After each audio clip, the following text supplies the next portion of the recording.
Alright guys, we're here tonight at Golf Central and mucking around a little bit with wedges, talking about a traditional type wedge. Yes. Compared to, well, the XE1 wedge. Modern. Well, something more of a game improving wedge. I'm going to go with modern. Modern. Alright, so basically we've got the XE1 wedge. If you haven't seen our little review or chat about that, go check that out. Yeah, definitely. Very interesting. So the XE1 wedge is, I mean, in this one here, 59 degrees and 8 degrees of bounce. It also comes in 65 degrees of loft and 7 degrees of bounce. Right. The story behind that is really wide sole, quite low bounce. Set it up square behind the ball, hit the thing, pops up. That's all you got to do. Almost can't hit it fat, which is the bane of some people's chipping issues. Yeah, me too sometimes. In my hands here, RTX3. Cleveland RTX3, that is. More of a traditional wedge. Schmick just quietly. This is the 2 dot, so this is as close to the bounce as we can get to this. So that's 8 degrees of bounce, this is 9. Alright, so there's nothing in it. This is 60 degrees, that's 59 degrees. So we're a degree out either way, it's the same. If you see in the close-ups, you can see how wide the sole is on the XE1, and you can, I don't want to say how narrow the sole is on the RTX3. Compared to? Correct. If you're more traditional compared to your modern. That's what we're saying. Now, both basically the same degrees of bounce. What would you choose, Scott, over, well, what would you use? This one? Because you hit it. What would you use? That one. Why? Well, I'm a looks guy, so 1, looks, a lot more classic, just a schmicko looking wedge. 2, versatility. This, you can work this, you can manipulate loft more with this without having to, well, as you'll see probably now. Yeah. Yeah, you get this flat to the ground, it's flat to the ground, you try and get that flat to the ground. Correct. You can actually twist the face open on, or open the loft, or twist the face more to the right for a right-hander, more to the left for the left-hander. And this thing, the RTX3, wants to stay close to the ground. Yes.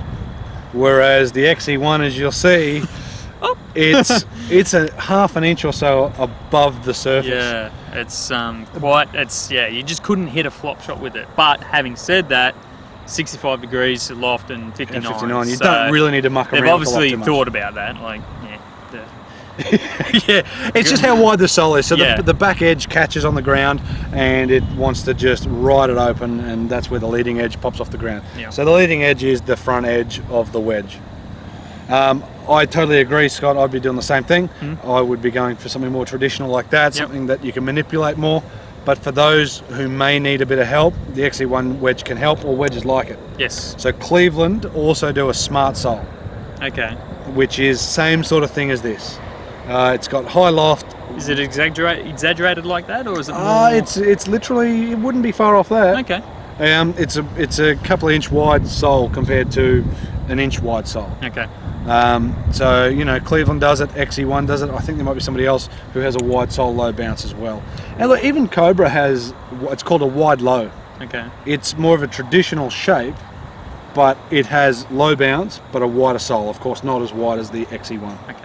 So that again, guys, you got to get fit, and you got to muck around with your wedges, and any club for that matter. Yeah, and just lastly, weight difference between these two.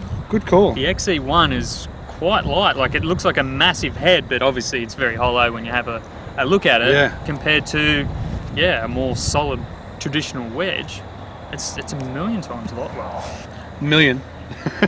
It's a couple million, of times gajillion, billions is. But yeah, the overall weight of this is quite light as well as, or you can straight away feel there's grams in it there, and then even swing weight wise, like this feels heavy, whereas that feels less heavy.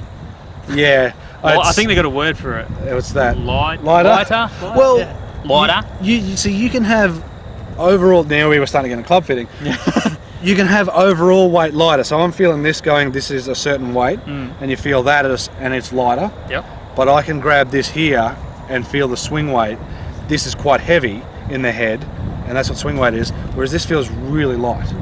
So I know this is overall weight lighter and swing weight lighter. You can actually have a overall weight light, but a heavier swing weight. There you know go. what I'm saying. We'll get into that a bit more. But in regards to the wedges and the difference between these two bad boys, XE1 and a traditional wedge, I would go something more of that. I too. But for those that have issues with chunking their chips, even knifing their chips a little bit, you may knife it a few times to begin with, but all you got to do is hit down on it, and it will once I pop up in the air. Yeah, and even if you're an older gentleman that's looking for something a bit lighter, yep, that could be a wedge there. Could be a wedge, and it goes forward. That's the main thing. And it spins okay. Yeah, it's not too bad at all. Yeah, like we've said in the previous video, it's out of the sand you can't really get much raz, but off the grass you can get enough. It does pretty good. Yeah. All right, guys. Thanks for checking the video. XE1 traditional wedge. Something a bit different that could be in it for you. That could be more you. Comment down below on what your thoughts are. Yeah, definitely. Because at the end of the day, companies don't make products that won't sell, if you know what I mean. That's right. There's always a market for every product out there. And then they do want them to work as well, because otherwise it's not going to sell, is it? So. Absolutely. Thanks for checking the video, guys. Like, share, subscribe. There's a subscribe button down there. Yeah, which way is it going? I don't know. It's that way. Oh, we're backwards here. Yeah. Backwards, man. I think it's there. Yeah, it's down here. Anyway. We'll see you next time, guys. Stay tuned for more.